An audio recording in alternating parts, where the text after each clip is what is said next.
Today, May 26, 2024, a year, almost 1 year and 2 months or 3 months, ang Turkey and Syria is still in ruins. Pagkatapos ng devastating magnitude 7.8 earthquake na tumama sa region nila noong February 6 last year, 2023. So ito sa worst earthquake na tumama sa kanila within 20 years. At marami, alam natin na marami ang namatay dito, almost 55,000 higit ang kinitil na buhay sa pagtama ng malakas na lindol na ito. At alam natin sa Turkey at sa Syria ay merong dalawang historical na lugar dito. Ito yung Aleppo's Ancient Landmark at saka yung Gaziantep's Cultural Heritage. Pagka meron kayong historical places, isa ito sa mga tinitingnan sa isang bansa o sa isang lugar na kung saan ito ay matatag, no, maganda.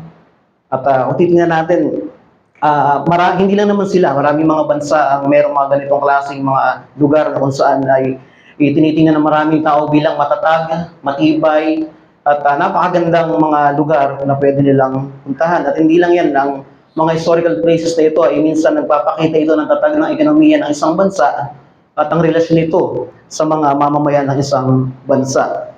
At sa gitna ng kanyang mga trahedya, yung halaga ng mga makalupang pag-aari o yung mga nagawa ay lubos na naiiba sa walang hanggang pag-asa na matatagpuan kay Kristo, gaya ng binasa natin sa teksto kanina. And such events mirror the biblical truth in our passage today, kung saan tinitingnan ni Apostle Paul na ang lahat ng mga pakinabang sa lupa bilang mga pagkalugi kumpara sa mga higit na kalagahan sa halaga ng pagkakilala sa Panginoong Hesukristo. And yung binasa natin teksto kanina.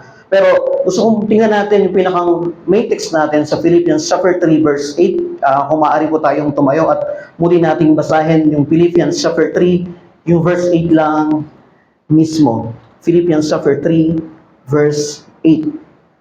Ito yung pinakang main focus natin. Indeed, I count everything as loss because of the surpassing worth of knowing Christ Jesus my Lord. For His sake, I have suffered the loss of all things and count them as rubbish in order that I may gain Christ. Makakapo na po tayong lahat. The Epistle to the Philippians is one of the Apostle Paul's prison letter. Isa ito sa mga prison letter ni Apostle Paul written during his arrest house in Rome around 60 to 62 AD. At dito sa chapter 3, pag binasa natin dito, including dito yung mga babala ni Apostle Paul, yung mga warning niya sa laban sa mga Judaizers na nag-insist sa mga Gentile converts na dapat silang sumunod sa batas, including yung circumcision, para sila ay tunay na magkaroon ng kaligtasan. Kumbaga, hindi sapat si Kristo, hindi sapat yung pananampalataya, kailangan dagdagan. At yan yung ginagawa ng mga Judaizers sa panahon na sinusulat ito ni Apostol Pablo. At sa text din natin, pag tinignan natin yung maiging passage na binasa kanina, nakalagay din dyan kung paano kinontrast ni Apostol Pablo yung kanyang impressive Jewish credentials with the surpassing worth of knowing Christ, verses 4 to 6. Makikita nyo dyan kung paano niya enumerate yung kanyang religious resume, yung kanyang mga accomplishments.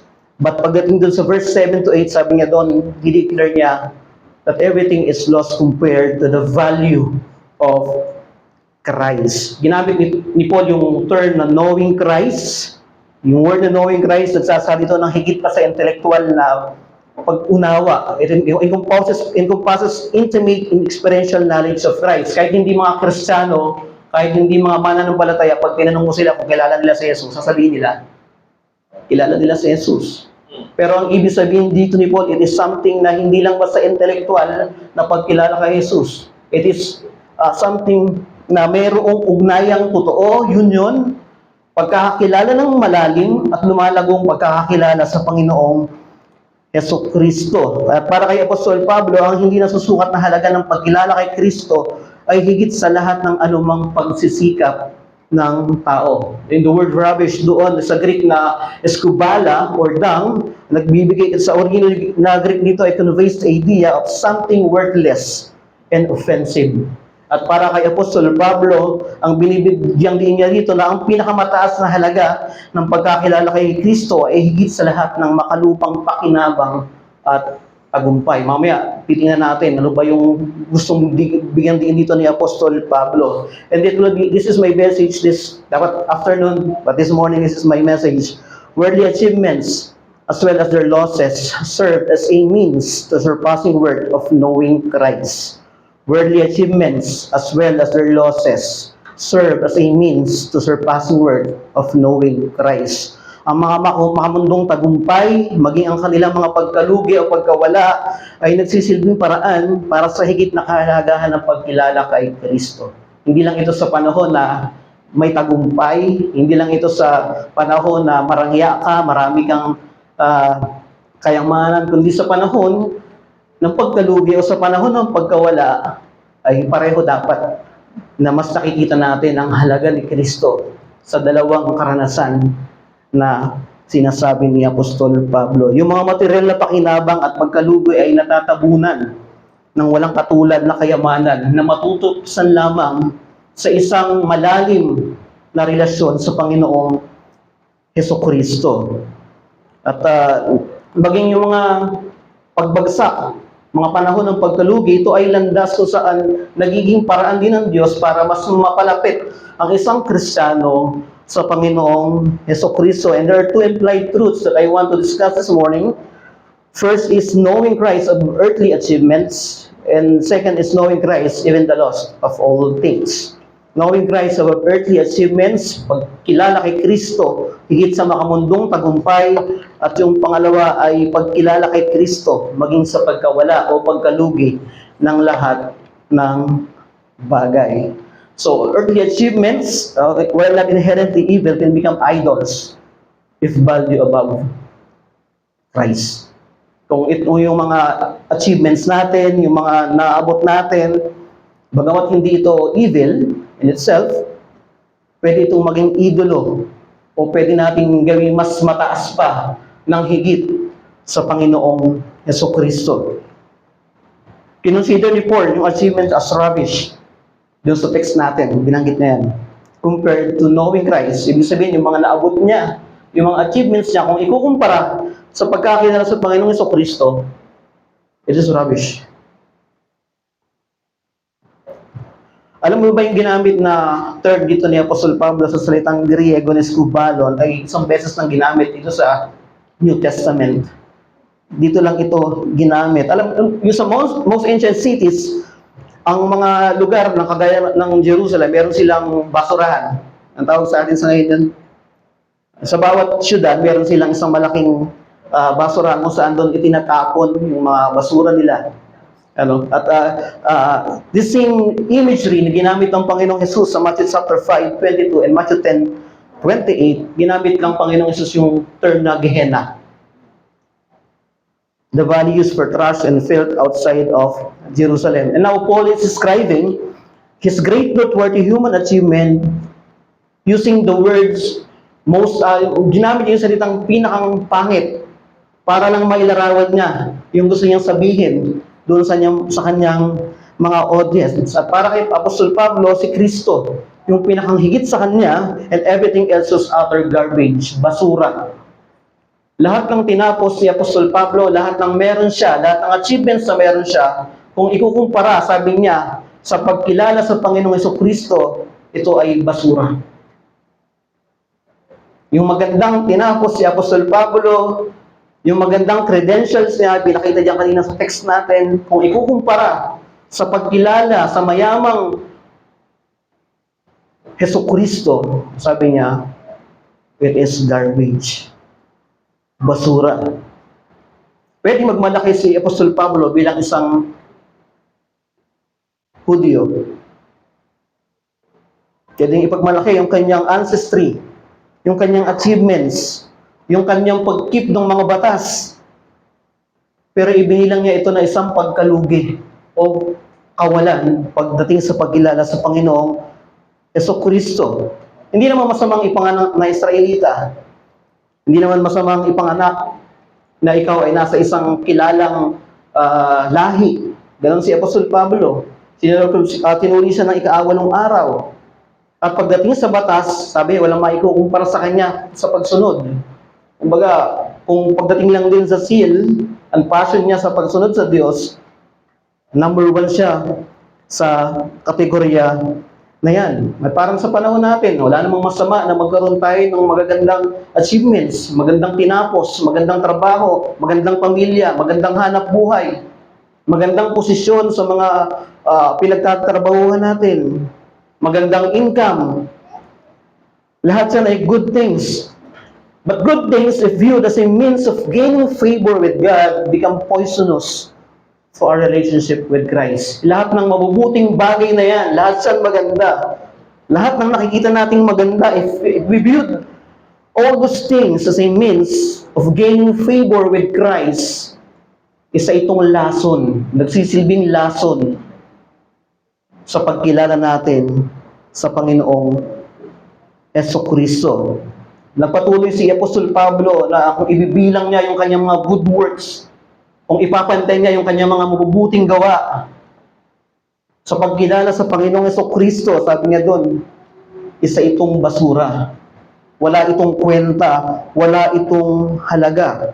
At ang kahandaan ni Apostol Pablo na ibilang yung kanyang mga nakaraang gawa o nagawang credentials, may kita natin dito ay hinahamon tayo nito bilang sa iglesia na suriin natin yung ating mga prioridad. Kung si Apostol Pablo ay may kahandaan na ibilang yung kanyang mga nagawa sa magandang pagkakilala sa Panginoong Jesucristo, ito ay isang hamon sa atin na suriin natin yung ating mga prioridad. Ito ay humahamon sa atin na silipin natin kung ano yung nagiging prioridad natin bilang mga Kristiyano. Kung paano natagpuan ni Apostol Pablo yung tunay na karangyaan sa pagkilala kay Kristo.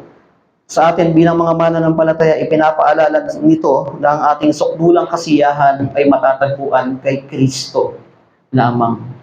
Pag-isipan mo itong mabuti, kung hindi na si Kristo yung kasiyahan mo, may iba na. Kung hindi na si Kristo yung karangyaan mo, may iba ng karangyaan. Kung hindi na si Kristo yung nagiging sentro ng buhay pananampalataya mo, need to evaluate your priority. Tingnan mo mabuti. Minsan hindi naman kaagad malaking prioridad yan eh. Minsan magsisimula sa maliit na prioridad. Nakakain ang buong sistema mo palayo sa pananampalataya. At ngayon, yung mga Kristiyano ay humaharap sa parehong tentasyon. Parehong tentasyon na hinaharap ni Apostol Pablo. Tinitingnan ng maraming tao ngayon yung material na mga bagay bilang tagumpay o hindi naman kaya i-recognition ng mundong to. Dito nila gustong makilala. And even Christians, kahit mga Kristiyano, ay hindi exempted sa ganitong klaseng tukso ng sanlibutan. Na mas gusto ng mga Kristiyano na yung pangalan nila ay nakikita sa social media, na yung kanilang pagiging Kristiyano ay nakikilala dahil sa mga achievements na meron sila. Well, wala namang masama doon. Apostol Pablo meron doon. Pero kung titingnan natin yung lahat ng bagay na yan, yung mga good things na yan, ang higit sa pagkilala sa Panginoong Jesucristo, ito ay isang lason na maaaring humila sa atin pababa sa pananampalatayang Kristiyano. Maraming nag-interpret ng passage na ito bilang panawagan to neglect responsibilities or reject all earthly pursuits. Sinasabi ng iba na yung teksto natin ay ganito yung panawagan ni Apostol Pablo, na huwag ka nang gumawa ng mga bagay na yan. Huwag ka nang magpatuloy sa mga hinahangad mong mga marangyang buhay na yan, yung mga achievements mo. No. Paul is not advocating for responsibility, but for reorientation of Christian priority. Yan yung sinasabi ni Apostol Pablo rito. Well, the Apostle Paul is not advocating for responsibility, but for reorientation of Christian priority. Suriin natin yung maigi yung ating mga prioridad, yung ating mga inuuna, yung mga unang maliit lang sa umpisa na ngayon ay malaki na nagsisilbing hadlang sa'yo sa paglago sa relasyon sa Panginoong Jesucristo. Earthly achievements are not inherently evil. Pero hindi siya dapat yung primary source natin bilang pagkakakilanlan, kundi ang Panginoong Jesucristo. Saan ka nakakita ang Kristiyano sa panahon nila na nakilala dahil sa yaman niya, sa achievements niya? Wala. Nakilala ang mga Kristiyano dahil sa pagsunod nila kay Hesus Kristo. Nakilala sila bilang Kristiyano dahil sa pananampalataya nila kay Hesus Kristo. And take note, may mga mayayamang Kristiyano sa panahon nila. May mga mayayamang mananampalataya, may mga Kristiyano doon na may mga tinapos. Mararangya ang buhay. Pero hindi sila nakilala sa ganong klaseng pagkakakilanlan. Nakilala sila dahil sa pagsunod nila sa Panginoong Jesucristo. And that is a warning. Mag-ingat sa mga nakakalunod na tagumpay at libangan na nakakabawas sa halaga ng pagkakilala sa Panginoong Jesucristo. This is our warning. Warning ito sa atin na mag-ingat tayo sa mga nakakalunod na tagumpay at mga libangan na nakakabawas sa halaga ng pagkilala sa Panginoong Jesucristo. Worldly achievements are still inferior compared to the worthiness and glory of knowing Christ. Yung mga makamundong tagumpay ay mababa kumpara sa pagiging karapat-dapat at kaluwalhatian ng pagkilala kay Kristo. Kanino may kukumpara ang lahat ng yaman sa mundong to? Yung mga achievements, yung mga nakaupo ngayon sa magagandang upuan nila, sa mga magandang tahanan nila, na parang relax sila doon. Hindi nila iniisip na darating sila sa panahon na haharap sila sa Diyos. Na tayo dito, nanonood ng mga pelikula, meron tayong mga favorite actors, meron tayong mga favorite musicians, or favorite ng mga athletes. Kung tatanungin kita ngayon, what do you know about them? Maaaring kilala mo, may alam ka sa kanila. Minsan, madalas kinukot pa natin yung mga sinasabi nila. But do you know them? Knowing Christ is more than merely knowing about Christ. Hindi lang yung may alam kay Kristo. Lahat ng tao, kilalang may Kristo, alam na may Kristo. Even the demons know Christ. Pero ang sinasabi dito ni Apostol Pablo, yung kayamanan na hindi kayang tapatan ng anumang yaman ng mundo ay yung pagkilala sa Panginoong Jesucristo. Pagkakakilala ito ng intimate relationship with Christ, union with Christ. Nakakalungkot lang na sa panahon natin ngayon, yung Kristiyanidad o yung pagiging Kristiyano ay isang tatak na lang na pangalan. Nawawala yung realidad na ito ay union with Christ. Ito ay relasyon. Ito ay relasyon na kinukultivate. Gusto mong makausap ang Panginoong Jesucristo, hindi ka naman nagbabasa ng Biblia, hindi ka naman nananalangin sa Kanya. Ito yung mga effort na dapat na pinagbibigyan natin ng tuon. Ito yung mga effort na dapat ay ito yung mga sitwasyon na dapat na binibigyan natin ng panahon para mas lalo nating makilala ang Panginoong Jesucristo. Si St. Augustine na nabuhay ng kanyang sa life of indulgence and intellectual pride, nakita niya yung kanyang accomplishments na meaningless after niya may encounter si Christ. Alam yung mga famous na writings niya, sabi niya doon, our hearts are restless until they rest in you. Bakit nasabi ni St. Augustine yun? Kasi ang puso ng isang taong makasalanan, hindi yan titigil. Hindi siya masasatisfy. Meron na siya, mas gugusto niya pang magkaroon. At patuloy yung cycle na yun. Ganyan ang isang puso ng taong makasalanan. But si St. Augustine, nung na-encounter niya si Christ, nakita niya yung kanyang kapunuan. Nakita niya yung kanyang kasapatan sa Panginoong Jesucristo. Sabi niya, our hearts are restless until they rest in you. Si Solomon na nabuhay, na pinakamatalinong tao sa kasaysayan. Anong sabi niya sa Ecclesiastes chapter 1, verse 2? Everything is meaningless. Isang talinong tao na obserbahan niya na even yung karangyaan, yung kayamanan, nung tiningnan niya sa panahon, sa mata ng pananampalataya, everything is meaningless. Hindi sinasabing everything is walang kabuluhan na hindi mo pwedeng gamitin. No. Yung halaga nito, kung ikukumpara natin sa pagkilala sa Diyos, lahat yun ay meaningless. Walang halaga, basura. Kung yan yung magiging kaparaanan natin bilang mga Kristiyano sa paglakad natin sa pananampalataya. Again, hindi sinasabi ni Apostol Pablo rito na hindi natin gamitin yung mga achievements natin, na hindi tayo mag-excel doon sa mga prioridad natin. Ang sinasabi ni Apostol Pablo rito, kung ikukumpara natin ito, kung ito yung magiging pagkakakilanlan natin bilang mga mananampalataya, basura yan sa harapan ng Panginoon sa Kristo. Hindi siya katanggap-tanggap na paraan para masabi mo na ikaw ay isang lumalagong mananampalataya sa Panginoong Jesucristo. And this is a challenge sa atin na resist the temptation to find identity or worth in worldly achievements. Labanan mo yung mga tuksong humanap ng pagkakakinanlan o halaga sa mga makamundong tagumpay. Tinawag ang mga Kristiyano sa kasimplihan klase ng pamumuhay. Diyan tayo tinawag sa kasimplihan ng klaseng pamumuhay bilang isang mga mananampalataya ng Panginoong Jesucristo. And yun yung appeal ko sa inyo ngayong umaga. Evaluate your greatest achievements in their work in light of eternity.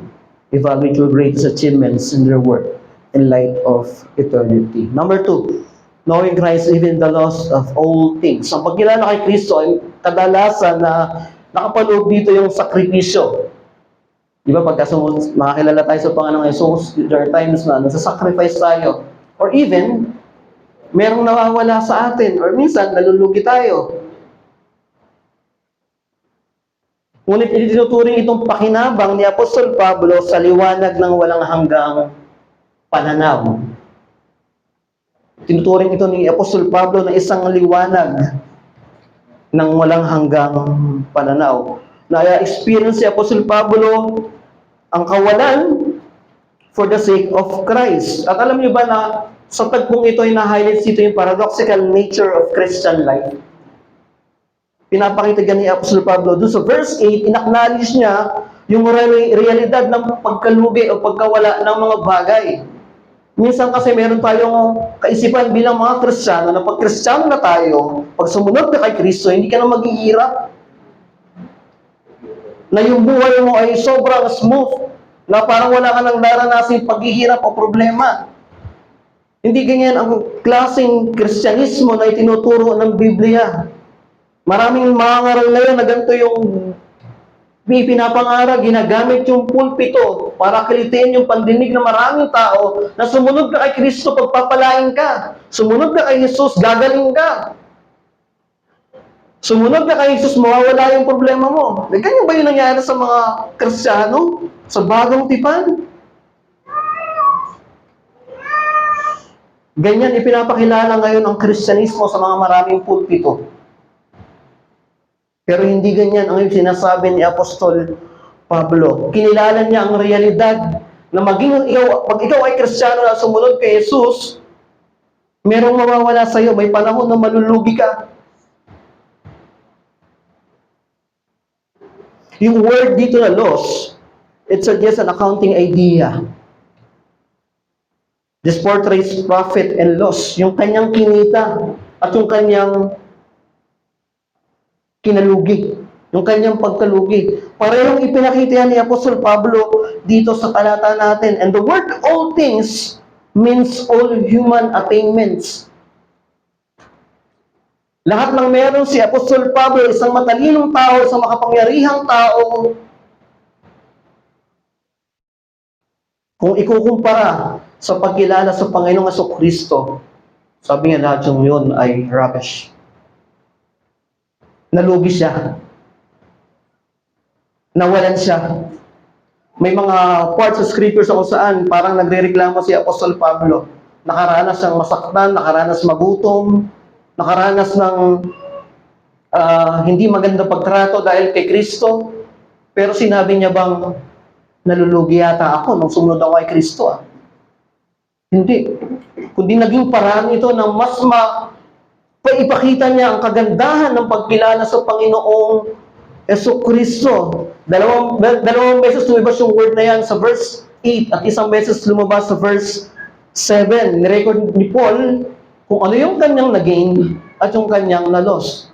Pareho niyang ipinakita yung bagay na yan. For Paul counts all things as loss for the sake of knowing Christ. At ipinapakita niya na ang higit na halaga ni Kristo kahit sa panahon ng pagkawala o pagkalugi ng kanyang mga naabot. Ito yung ituturo sa atin dito ni Apostol Pablo, maging sa panahon ng pagkalugi o pagbagsak natin bilang mga Kristiyano, ginagamit yan ng Diyos para ipakita sa atin kung sino yung mas mahalaga o prioridad natin bilang mga Kristiyano. Binabalansin ito. Ini-expose ito yung itsura ng ating mga puso. Ipinapakita nito yung disposisyon ng ating mga panloob. Kung totoo ba tayong nakaangla kay Kristo o kung totoo tayong nakaangla doon sa mga bagay na kung saan umaasa lang tayo. At pag narinig yun, pag nawala siya, dito makikita kung ano ba talaga yung mas mahalaga sa atin.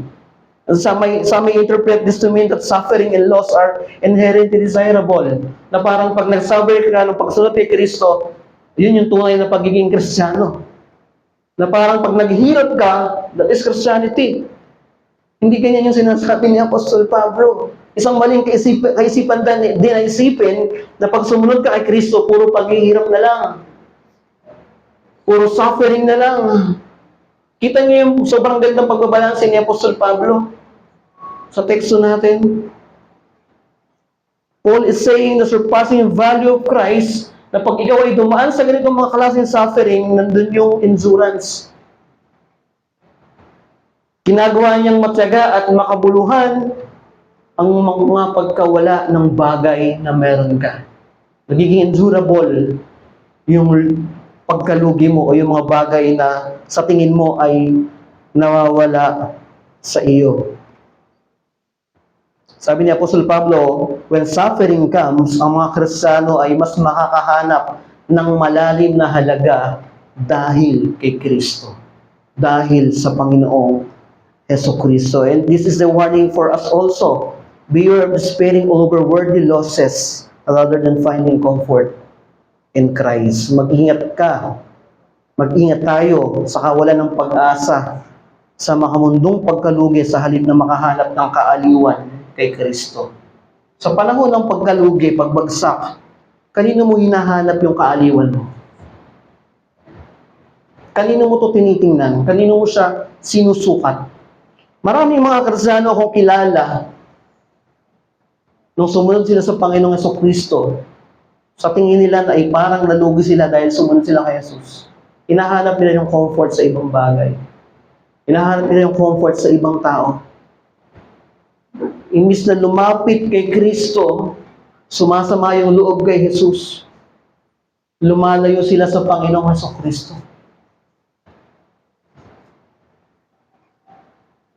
Mag-ingat tayo sa ganitong klase ng kawalan ng pag-asa. Hindi lang mga makamundong pagkalugi, maging sa relasyon. And it will be my point. Contemplate the peace and joy that come from knowing Christ above all temporal states. Pag nilayan mo ang kapayapaan, kagalakan na mula sa pagkilala kay Kristo higit sa lahat ng temporal na estado. Ang mga Kristiyano ay makakahanap ng kagalakan sa Panginoong Jesucristo. Makakahanap siya ng kapayapaan sa Panginoong Jesucristo na hindi kayang ibigay ng sinuman, na hindi kayang ibigay ng mundo, na hindi kayang ibigay ng material na bagay, na hindi kayang ibigay ng kahit na sinong pinakamalapit mong tao. Aaliwin ka lang sa sandali. Pero pag wala na sila, babalik ka rin sa estado na nahihirapan ka. Babalik ka rin sa estado na parang susuko ka na. Kasi bakit sa kanila mong inaasa? Hindi kay Kristo.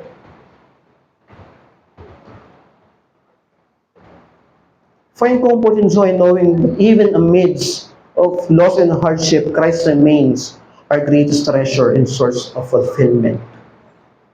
Paghahanap ng kagalakan na hiwalay kay Kristo ay humahantong sa pagkabigo.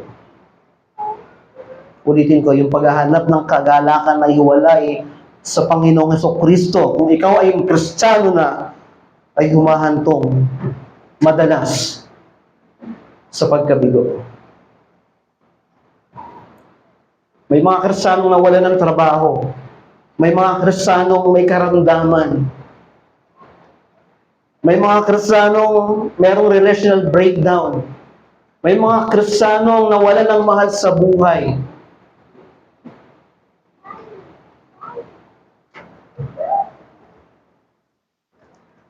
Pero ang sinasabi sa atin dito, tingnan natin itong mga bagay na to bilang isang pagkakataon to draw nearer to Christ and finding comfort and strength in Christ alone.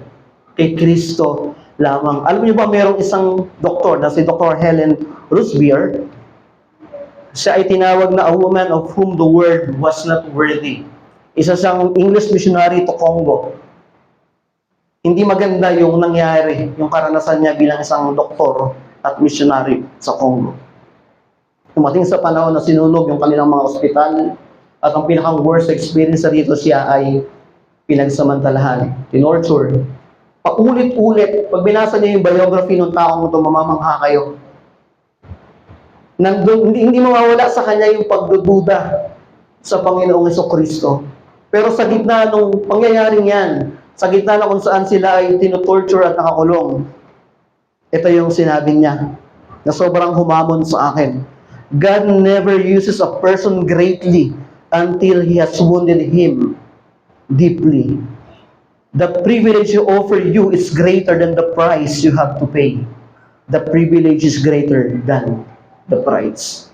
Nasasabi ito ng mga taong dumadaan sa mga ganitong klase ng pagsunod nila sa Panginoong Hesukristo. Hindi ito kayang sabihin ng isang taong hindi naranasan yung biyaya ng Panginoong Hesukristo. Nakita niya ang kagandahan ng Ebanghelyo. Nakita niya ang kagandahan ng Panginoong Hesukristo. Saan? Sa panahon ng karangyaan? Sa panahon na marami siyang pera, kayamanan, trabaho? Hindi. Sa panahon na sa tingin niya ay parang lugi siya nung dahil sumunod siya sa Panginoong Hesukristo. At ganyan yung kaisipan ng maraming Kristiyano na parang nalulugi siya pag sumusunod sa Panginoong Hesukristo.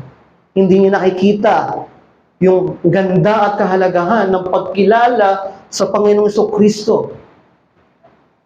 Bilang Kristiyano, si Job, na ang sabi ng ibang mga tumalikod sa pananampalataya, isang lumang kwento lang sa kasaysayan. Pero alam natin na hindi yun totoo. Despite na nawala ang lahat ng bagay kay Job, anong sabi niya? The Lord gave and the Lord has taken away. Blessed be the name of the Lord. Job finding solace and hope in knowing God, he added, I know that my Redeemer lives. Ganyan dapat yung kaisipan ng isang Kristiyano. Maging sa panahon ng karangyaan at panahon ng kawalan, ito dapat yung lumalabas sa bibig natin. Ito dapat yung estado ng puso na meron ng isang Kristiyano. Let me challenge you. View losses not as detriments, but as opportunities to grow in knowing Christ more. Tingnan mo ang mga pagkalugi hindi bilang mga pinsala, kundi bilang mga pagkakataon na lumago sa higit na pagkilala kay Kristo. Gamitin mo yung mga tsansa na yan, yung mga pagkakataon na yan, hindi bilang mga pagkalugi o bilang mga pinsala, kundi panahon na kung saan mas pwede mong linangin yung relasyon mo sa Panginoong Hesukristo. Ganyan mo tingnan, yung sa tingin mo ay lugi ka.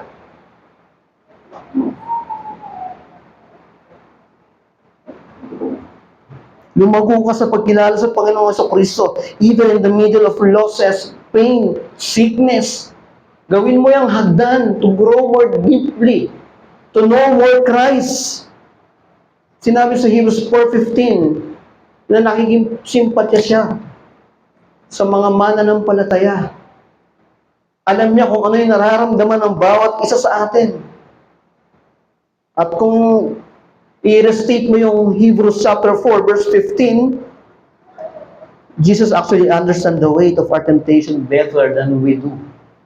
Mas alam niya yung bigat ng tukso, pagsubok na pinagdadaanan natin. Mas alam niya. Sabi doon, higit siyang tinukso. Mas matindi yung kanyang hinarap. Pero nalugi ba ang Panginoong Jesus? Sinabi niya bang lugi yata ako Eh madalas ganyan yung kaisipan ng mga Kristiyano pag sumusunod sila kay Kristo Lugi yata ako.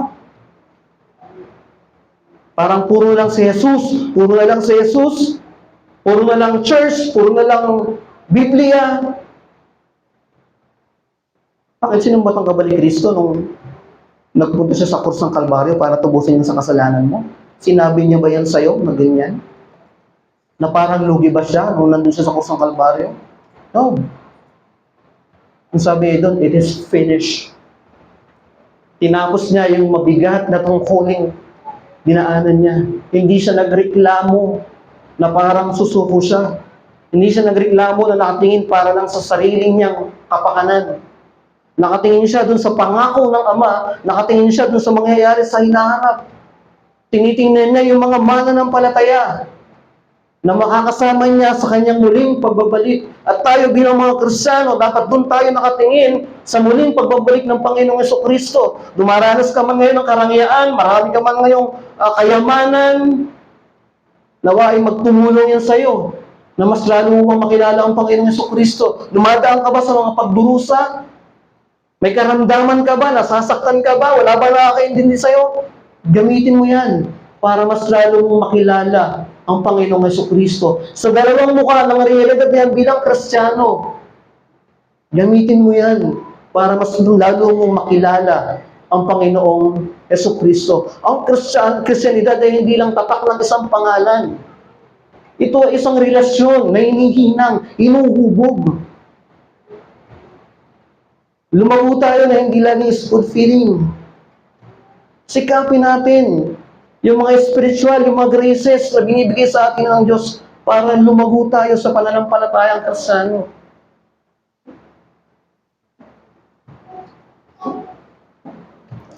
Let me appeal to you, brethren, in moments of loss and despair, turn to Christ. Turn to the gospel. Embrace Christ's all-sufficient grace and knowledge. At para sa mga hindi pa Kristiyano, sa mga bisita namin regular, linggo-linggo kasama namin sa iglesyang ito mismo ay galing sa labi ng Panginoong Jesucristo. Sabi niya, ano ang mapapala ng isang tao kung mapapasa kanya man ang lahat ng bagay sa mundo, pero mapapahamak naman ang kanyang kaluluwa. Galing mismo yan sa labi ng Panginoong Jesucristo. For what does it profit a man to gain the whole world and forfeit his soul? Tatanungin kita ngayon, anong meron ka na kaya mong iharap sa Panginoong Jesucristo at masasabi mong higit ito, kaya kong tapatan ng kaligtasang ginawa mo? Ano yung pwede mong ipangharap sa kamatayan ng Panginoong Jesucristo para sabihin mong karapat-dapat ka at tanggapin sa kanyang kaharian? Kung wala ka pa sa Panginoong Jesucristo at bisita ka namin ngayon, gusto kong isipin mo yung sinabi sa Mark 8:36, ano ang mapapala mo kung hindi ka lalapit kay Jesus? Ano ang mapapala mo kung sasandal ka sa karangyang meron ka ngayon? O ano ang mapapala mo maging sa panahon ng karamdaman mo kung aasa ka lang sa mga himala na pangako ng mga tao at hindi ka lalapit sa Panginoong Jesucristo? Lahat ng yan ay walang kabuluhan, maliban na lumapit ka ng may pananampalataya sa bugtong na anak niya. Maliban na lumapit ka kay Jesus na siyang mas nakakakita ng tunay mong pangangailangan bilang isang makakasalanan. Manampalataya ka kay Jesus. At sa pagtatapos natin yung higit na halaga ng pagkilala kay Kristo, ito ay central tenet of the Christian faith. Hinihimok nito yung mga mananampalataya na i-evaluate yung kanilang values, yung kanilang mga prioridad in the light of eternity. Suriin nating mabuti. And by counting all things as loss compared to the excellence of knowing Christ, brethren, let us therefore strive to deepen our knowledge of Christ, finding Him our ultimate joy and satisfaction. Nawa ay sa paglakad natin sa buhay pananampalataya, mas masumpungan natin, mas lumalim tayo sa ugnayan natin sa Panginoong Kristo. Manalangin tayo.